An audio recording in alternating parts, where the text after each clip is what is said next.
Now then, it's time for a look at some of the day's business news. And as leaders from the EU and China kick off a video summit, one of the hot topics on this is the country's trade relationship. Now, there are two major economic partners, though those ties are not without tensions, and especially as of late. Well, Cole Stangler from our business desk is here to tell us more about that. Cole, there's an awful lot at stake here, isn't there, for both sides, really? That's right, Stuart. So before talking about some of those tensions, I want to just go through, just illustrate how big those ties are between the EU and China. So just some figures from last year.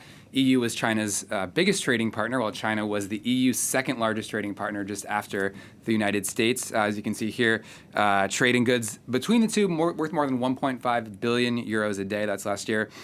EU ultimately a net importer from China. That includes low-cost goods like footwear and clothing, but increasingly things like industrial goods, machinery, and equipment as well.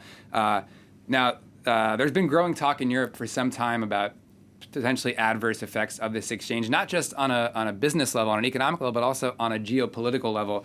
And we've seen that sort of discourse really become amplified with the coronavirus pandemic. We've seen Emmanuel Macron here in France talk about the need to protect national sovereignty, to protect European sovereignty.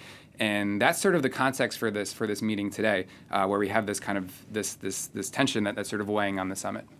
So we've had the talk. Is it just talk, though, or do you think the EU is really getting ready to clamp down here? So it's actually not just all talk for now, at least. The EU Commission, the European Commission, has unveiled what it calls a white paper addressing this topic. That was last Wednesday. And essentially that's floating a proposal that could then be the basis of an actual piece of legislation next year. It doesn't explicitly refer to China. It refers to foreign aid that's going to foreign firms and widely seen to be concerning China. So as you can see here, there's the three topics that will be tackled by these new rules in the EU.